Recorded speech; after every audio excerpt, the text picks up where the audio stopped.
Jungle.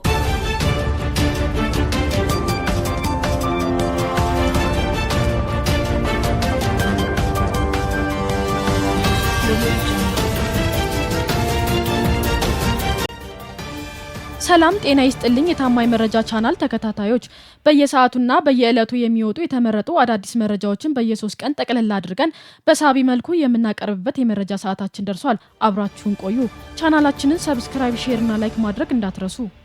የህወሓት የጦርነት ዝግጅት። ህወሓት ለትግራይ ህዝብ ፎይታ የሰጠውን የፕሪቶሪያል የሰላም ስምምነት በግልጽ አፍርሶ ለዳግም እልቂት ሰፊ ዝግጅት ማድረጉን አጠናክሯል። በጦርነት አባዜ የተጠናወተው ስብስብ ከዚህ በፊት በዲዲአር ምክንያት ከህወሓት ታጣቂ ቡድን የተሰናበቱ አባላት እስከ የካቲት 24 2018 ዓ.ም ወደ ነበረበት አርሚ እንዲመለሱ ቀጭን ትዕዛዝ አስተላልፈዋል። በተጠቀሰው ቀን ያልተመለሱ አባላት ላይ አፈሳ ለማካሄድ የተንቀሳቀሰ እንደሚገኝ ለማወቅ ተችሏል። የአማራና የትግራይ ክልል አከራካሪ ቦታዎችን በኃይል የመቆጣጠር የህልም ምኞት ውስጥ የገባው ቡድን ዳግም ህጻናትን ለጦርነት በመጠቀም ዓለም አቀፍ ወንጀል እየፈጸመ ይገኛል። ከሰሞኑ ባካሄደው የግዳጅ ሰልፍ ላይ ትንንሽ ህጻናቶችን እኛ ያለን ትግራይ አትፈራረስም የሚል መፈክር አስይዞ ለጦርነት እንዲነሳሱ ቅስቀሳ አድርጓል። ህወሓት ህጻናትን እያስገደደ ለጦርነት ግባ ሲጠቀም ይሄ መጀመሪያው አይደለም። በሰሜኑ ጦርነት ወቅት ምንም የማያውቁ ህጻናትን በኃይል እያፈሰ ወደ ጦርነት ግባት እያስገባ የባሩድ ማብረጃ ሲያደርጋቸው እንደነበር የቅርብ ጊዜ ትውስታችን ነው። ከዚህ ጋር ተያይዞ የስምረት ፓርቲ አባል አቶ ጣዕመ የትግራይ ወጣት ከክልሉ እየተሰደደ እንደሚገኝ ተናግረዋል። ወጣቱ ለስደት የተዳረገበት ዋነኛ ምክንያት የቀድሞ ህወሓት ቡድን በግዳጅ እያፈሰ ወደ ኤርትራ በማሻገሩ እንዲሁም በማሰልጠኛዎች ውስጥ እያጎረና ለጦርነት በግዳጅ እያሰማራ መሆኑን አስረድተዋል። ታጣቂዎች እየከዱ ወጣቱ ጦርነቱን ፈርቶ በመሰደዱ የመጨረሻ ተስፋ የቆረጠው ህወሓት ፊቱን ትንንሽ ህጻናቶች ላይ አዙሯል። ይህም ሳያንስ ለጦርነት ማጠናከሪያ በሚል ገንዘብና ሌሎች ማቴሪያሎችን ከህብረተሰቡ በግዴታ እያሰባሰበ እንደሚገኝ ሰምተናል። ለአብነትም የካቲት 19 2018 ዓ.ም በምስራቅ ዞን አዲግራት ከተማ ከናን በተባለ ሆቴል የከተማው ነዋሪ ነጋዴዎችን ሰብሰባ በመጥራት ለጦርነት የሚውል ገንዘብ ሎጂስቲክስ ድጋፍ እንዲያደርጉ ጠይቋል። ሆኖም ግን ነጋዴዎች ድጋፍ ለማድረግ ፈቃደኛ ለመሆናቸውንና ህዝባቸውን የሚገድል ጥይት ለመግዛት ተባባሪ ሆነው ገንዘብ እንደማይሰጡ ገልጸዋል። የነጋዴውን ቢተኝነትን ተከትሎ ህወሓት በቀጣይ የኃይል እርምጃ ሊወስድባቸው መሆኑን ከስፍራው የደረሱ መረጃዎች ያስረዳሉ። በተያያዘ መረጃ የወልቃይት ጸገዴ ዞን ምክትል አስተዳዳሪና የጸጥታ ዘርፍ ኃላፊ ኮሎኔል ደመቀ ዘውዱ ትህነግ ለጦርነት ሰፊ ዝግጅት እያደረገ መሆኑን አስታውቀዋል። ኮሎኔል ደመቀ የክልሉ ጊዜያዊ ፕሬዝዳንት ጀነራል ታደሰ ወረደ ለጦርነት ዝግጅት የሚሆን መመሪያ መስጠታቸውን ማረጋገጣቸውን ይፋ አድርገዋል። አያይዘውም ትላንት ከላያችን ላይ አሽቀንጥረን የጣልነው የባርነት ቀንበር ተመልሶ ሲመጣ እጃችንን አጣጥፈን አንጠብቀውም። ዛሬ ትላንት አይደለም፣ በሚገባ ተደራጅተናል፣ ታጥቀናል፣ ተከዜን በሚፋጅ በእሳት ታጥሯል ሲሉ ለህወሓት ትንኮሳ አጸፋ ለመስጠት ከምንጊዜውም በላይ ዝግጁ መሆናቸውን አስረግጠው ተናግረዋል። በአጠቃላይ የህወሓት የጦርነት እንቅስቃሴ ዓለም አቀፍ ተቋም እንዲሁም የአፍሪካ ህብረት ሰፊ ትኩረት ሊሰጡት ይገባል። ፋኖ ተበትኗል። የሰራዊቱ እርምጃ ተጠናክሯል። በአማራ ክልል የሚንቀሳቀሱ ራሳቸውን ፋኖ ብለው የሚጠሩ ጸረ ሰላም ታጣቂዎች በእርስ በርስ ሽኩቻ እንዲሁም ጀግናው የሀገር መከላከያ ሰራዊት በሚወስደው የተጠናከረ ኦፕሬሽን ፍርክስክሳቸው እየወጣ ይገኛል። ተመሰረተ የተባለው የአማራ ፋኖ ብሔራዊ ንቅናቄ ዳግም አንድ ላይሆን ተከፍሏል። ድርጅቱ በወልቃይትና ራያ ጉዳይ ምንም አለማለቱና ዘመነ የድርጅቱ መሪ መሆኑን ተከትሎ እሱ ጎጃሜ ስለሆነ ነው የወሎና የጎንደር ጉዳይን አሳልፎ ለመስጠት ያኮበኮበው በሚል ታጣቂው ትርምስምስ ፈጥሯል። በዚህ ጉዳይ ላይ በተፈጠረው ትልቅ ልዩነት በርካታ ታጣቂዎች ወደ ሱዳን እየተሰደዱ እንደሚገኙ ተሰምቷል። ይህን ተቃውሞ ለማብረድ ዘመነ ከሱዳን መመለሱ የቡድኑ መዋቅር ሊያረጋጋው አልቻለም። እንደውም በተቃራኒው በእርሱ መመለስ ተቀናቃኙ አስረስ ተበሳጭቷል። በጫካው ስልጣን ጥማት ያበደው አስረስ ማረ ዘመነ ከሀገር እንዲወጣ ግፊት እያደረገም ይገኛል። በታጣቂው አመፅም በዚሁ ቀጥሎ ዘመነ ተሽሮ የአፋ ባህል ሊቀመንበር እሆናለሁ ብሎ በጉጉት ሲጠብቅ የከረመው አስረስ ዘመነ ተመልሶ እንዲል በእጅ አዙር ግፊት እያደረገበት እንደሚገኝ ለማወቅ ተችሏል።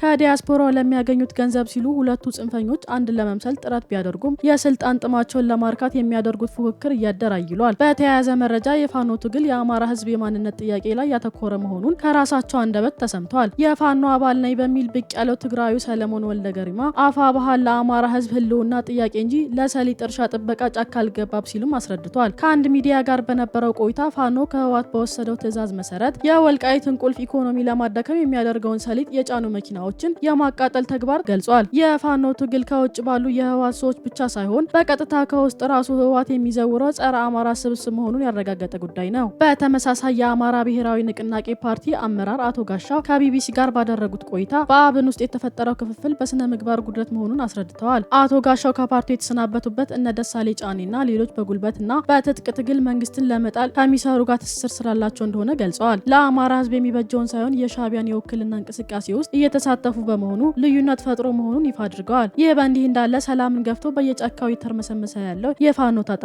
በደጀኑ መከላከያ ሰራዊት ብርቱ ክትትል እየተደመሰሰ ይገኛል። ጥቂቱን ለማንሳት ያህል ባሳለፍነው ሳምንት ከህወሓት ተልዕኮ በመቀበል ከሳምረ ጭፍጨፋ ቡድን ጋር በመሆን በማዕከላዊ ጎንደር ዞን ጣቁሳ ወረዳ ደልጊ ከተማን ለማቃጠል እንቅስቃሴ ያደረገው ጃውሳው ቡድን ያሰበው ሳይሳካለት በሰራዊቱ አከርካሪው ተመቶ ተመልሷል። ንስሯ በላይነሽ አመዴ በሰራቸው አስደናቂ ኦፕሬሽን በሁለት መኪኖች ተጭኖ ሲጓዝ የነበረ የጃውሳውና የሳምሪ ጦር ወደ አመድነት ተቀይሯል። እንዲሁም በደቡብ ወሎ ዞን በምዕራብ ወረዳ ማሻ መቅደላ በፋኖ ኃይልና በመከላከያ ሰራዊት መካከል የተደረገ ውጊያ ከ100 በላይ የፋኖ ታጣቂዎች መገደላቸው ታውቋል። እንዲሁም ብዛት ያላቸው ታጣቂዎች መማረካቸው ተረጋግጧል። እጃቸውን በሰላም የሚሰጡ ታጣቂዎች የመቀበል ተግባር እንዲሁ እንደቀጠለ ነው። ከዚህም ጋር ተያይዞ ቀደም ሲል በመንግስት ስራ ላይ ተሰማርተውና በኋላም ላይ በክልሉ የሚንቀሳቀሰውን ጸረ ሰላም ኃይል ጋር ታጥቀው በጫካ የቆዩ አሁን ላይ የሰላም ጥሪውን ተቀብለው በውይይት የተሃድሶ ስልጠና የወሰዱ ግለሰቦች ወደ መደበኛ ስራቸው እንዲመለሱ የአማራ ክልል መስተዳደር ምክር ቤት ውሳኔ አስተላልፏል። በጫካ የሚገኝ ርዝራጅ የቀድሞ የመንግስት ሰራተኞች በፍጥነት ወደ ሰላም በመምጣት የዚህ አጭር ጊዜ የሚቆይ ወርቃማ ዕድል ተጠቃሚ ሊሆኑ ይገባል። የመደመር ትውልድ የዘመኑ አድዋ በባህር በር ላይ ይደግመዋል። የአድዋ ድል የጥቁር ህዝቦች የነጻነት ቀንዲልና የኢትዮጵያውያን ጥንካሬ ማሳያ ብቻ አይደለም። አድዋ በህዝቦች ደምና አጥንት የተጻፈ ሀገራችንን ወደ ዘመናዊነት ያሸጋገረ ታላቅ የታሪክ ምዕራፍ ጭምር ነው። ለኢትዮጵያ ሰላም የተከፈለው ይህ ታላቅ ተጋድሎ ዛሬ የልማትና የኢኮኖሚ ነጻነት ለማስፋፋት የላቀ ሚና እየተጫወተ ይገኛል። ጠቅላይ ሚኒስትር አብይ አህመድ አድዋን በማስመልከት በማህበራዊ ትስስር ገጻቸው ባስተላለፉት መልእክት ኢትዮጵያ ድንበሯን ገፍቶ ሉዓላዊነቷንና የህዝቧን ነጻነት የደፈረውን የወራሪውን ጦር በአድዋ ተራሮች ድል የነሳችበት ለ3000 ዓመታት ያልተደፈረውን ስልጣኔዋን ያጸናችበት ቀኗ ነው ብለዋል። ተከብረን የምንኖርባት ኢትዮጵያ ከድንቅ ስልጣኔና ታሪክ ጋር ከነ ታላቅ ክብር በደም መስዋዕትነት ላስረከቡን አባቶቻችን ክብር ይገባቸዋል ነው ያሉት። ዛሬ የምንኖር ኢትዮጵያውያን አባቶቻችንና እናቶቻችን ሞተው ያቆሙልንን ሀገር በአንድነትና በፍቅር በመኖር ልናስቀጥል ይገባል ሲሉም አስገንዝበዋል። ከእነርሱ ተምረን ድህነት፣ መከፋፈልና ኋላ ቀር አስተሳሰብን አሻፈረ በማለት ኢትዮጵያውያን ወደ ብልጽግና ልንሻገር ይገባልም ብለዋል። ኢትዮጵያ ከሆነችው በላይ ታላቅ የምንሆንበት ጊዜ ሩቅ አይሆንም ሲሉም አጽንኦት ሰጥተዋል። በተመሳሳይ የኢፌዴሪ መከላከያ ሚኒስትር ኢንጂነር አይሻ መሐመድ የ130ኛውን የአድዋ ድል ክብረ በዓል አስመልክቶ ባስተላለፉት መልእክት አድዋ የጋራ የአፍሪካውያን የድህነት የነጻነት ፋና ወጊ ከመሆኑ ባለፈ ለዛሬው አህጉራዊ ትብብር ትልቅ መሰረት መሆኑን ገልጸዋል። በተለይ የአድዋ ድል መንፈስ የተላበሰች የጀግናና ኩሩ ህዝብ መፍለቂያ የሆነችው ኢትዮጵያ የአይቻልም መንፈስ ዛሬ ሳይሆን ትናንት በአድዋ ድል ሰብራ አሳይታለችም ብለዋል። ከአባይ ወንዝ የተነሳ ሁለተኛ አድዋችን ታላቁ የኢትዮጵያ ህዳሴ ግድብ ያለፈውን ዘመን የምንዘክረው በአሁኑ ጊዜ የአሸናፊነትና ህያው ምስክር መሆኑን ገልጸዋል። አሁንም ይህንን የመቻል መንፈስ ተላብሳ የባህር በር ጥያቄዋን በቅርቡ እውን አርጋ ዳግም የአፍሪካ ኩራትነቷን ለማረጋገጥ በርካታ ስራዎችን እየሰራች እንደምትገኝም አንስተዋል። የመደመር ትውልድም ያለምንም ልዩነት ለሀገራቸው ሉዓላዊነትና ነጻነት በጋራ የተዋደቁበትና ያሸነፉበት የአድዋ ድል ህዳሴ ግድብ ላይም ደግመዋል። አሁንም ቀይ ባህር ላይ ለመድገም ቆርጦ ተነስቷል። የኢትዮጵያ የባህር በር ጥያቄ ዓለም አቀፍ አጀንዳ ከመሆን አልፎ ከበርካታ ሀያላን ሀገራት ተቀባይነት አግኝቷል። ይህ በእንዲህ እንዳለ ኢትዮጵያ የራሷን መብት ለመጠቀም የምትሰራቸው ትላልቅ ፕሮጀክቶች የጎረቤት ሀገራት ጥቅም ላይ ምንም አይነት ሉዓላዊነት ተጽዕኖ እንደሌለው ዲፕሎማቶችና የሀገር መሪዎች እየመሰከሩ ይገኛሉ። የሩሲያው መሪ ፕሬዝዳንት ቭላዲሚር ፑቲን የህዳሴ ግድብ ግንባታ የግብፅን ጥቅም እንደማይነካ በአደባባይ ተናግረዋል። የግብፅን ጥቅም ይነካል ቢባል እንኳን አማራጯ ከኢትዮጵያ ጋር በሰላማዊ መንገድ መደራደርና መግባባት ብቻ መሆኑን አበክረው ገልጸዋል። ኢትዮጵያን ኃይልን መገደቧ ተገቢ ነው፣ ግድቡን የምትገነባው የተፋሰሱን ሀገራት ጥቅም በማይጎዳ መንገድ ነው በማለት የግብፅን የውሸት ክስ ለዓለም አጋልጧል።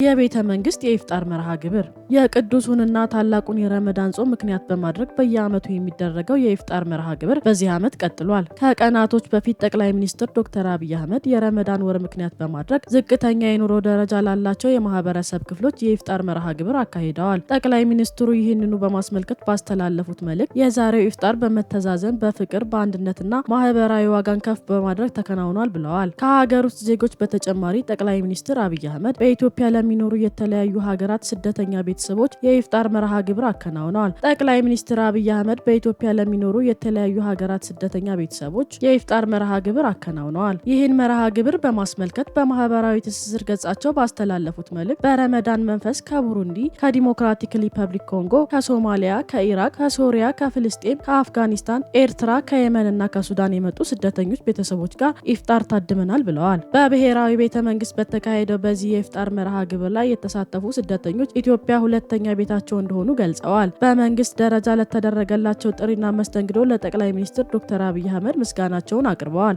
በቤተ መንግስቱ በተከናወነው በዚህ መርሃ ግብር ላይ ሲሳተፉ በሰው ሀገር ሳይሆን በገዛ ቤታቸው እንዳሉ ሆነው እንደተሰማቸው ተናግረዋል። ኢትዮጵያ በአስቸጋሪ ሁኔታ ላይ ለሚገኙ በርካታ ስደተኞች በሯ ክፍት በማድረግ ሰብአዊ ድጋፍ እያደረገች መሆኑን መስክረዋል። የረመዳን ወር የእርዳታ የመተጋገዝና አብሮነት የሚገለጽበት ወቅት እንደመሆኑ መጠን ይህ የኢፍጣር መርሃ ግብር ኢትዮጵያ ለስደተኞች ያላትን አጋርነት ያሳየ ስለመሆኑ አንስተዋል። በታላቁ የረመዳን ወር የሚታየውን የመተዛዘን የፍቅርና የአንድነት እሴት መነሻ በማድረግ ተመሳሳይ መርሃ ግብር በመላው ኢትዮጵያውያን የተደረገ ይገኛል።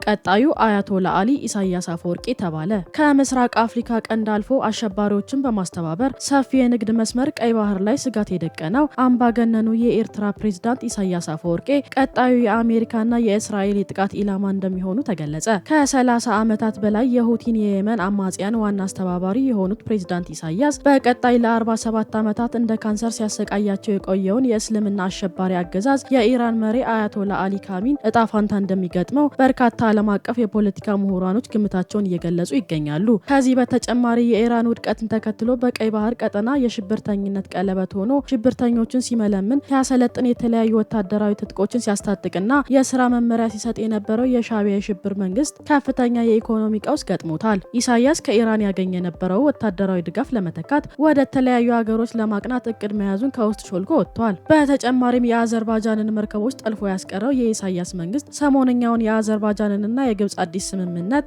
እንዲሁም ጠቅላይ ሚኒስትር አብይ አህመድ በቀረበላቸው ግብዣ መሰረት ወደ አዘርባጃን ማቅናቱን ከፍተኛ ስጋት ፈጥሮበታል። በተለይም ኢትዮጵያና አዘርባጃን በመከላከያና በተለያዩ የቴክኖሎጂ ዘርፎች ዙሪያ በጋራ ለመስራት የሚያስችላቸውን የመግባቢያ ሰነድ መፈራረማቸው በእጅጉ አስጨንቆታል። የአገታቸው የአዘርባጃን መርከቦች በሰላማዊ መንገድ እንዲመለሱ ተጠይቆ አሻፈረኝ ያለው ኢሳያስ አፈወርቂ በትብብር እርምጃ ሊወሰድብኝ ነው በሚል ከፍተኛ ስጋት ውስጥ መግባቱንና በቅርባቸው ያሉ ሚኒስትሮችን እንዲሁም የጦር አዛዦችን አስቸኳይ ስብሰባ መጥራቱ ተሰምቷል። በፍርሃት ቆፈን ውስጥ የገባው አገዛዝ በሀገራቸው መኖር ተስፋ ቆርጠው በግብጽ ስደት ላይ የሚኖሩ ሰዎችን ለጦርነት ሲሉ ወደ ጨለማው ኤርትራ ያስመለሰ እንደሚገኝ ታውቋል። በግብጽ የተለያዩ ማጎሪያዎች የሚገኙ ከ3000 በላይ ኤርትራውያን ስደተኞች ተማረው ወደ ኤርትራ ተመልሰዋል። ጦርነቱ ላይ ተሳታፊ እንዲሆኑ በሚል ለከፍተኛ ስቃይ፣ የአካል መጉደልና የከፋ ጤና መታወክ እንዲሁም ተደጋጋሚ ጾታዊ ጥቃት ሰለባ እንዲሆኑ እየተደረገ መሆኑ ተሰምቷል። የዛሬው የ3 ቀን መረጃዎቻችን እነዚህን ይመስላሉ። በቀጣይ ወቅታዊና ታማኝ መረጃዎች እንዲደርሷችሁ ቻናላችንን ሰብስክራይብ ማድረግ እንዳትረሱ።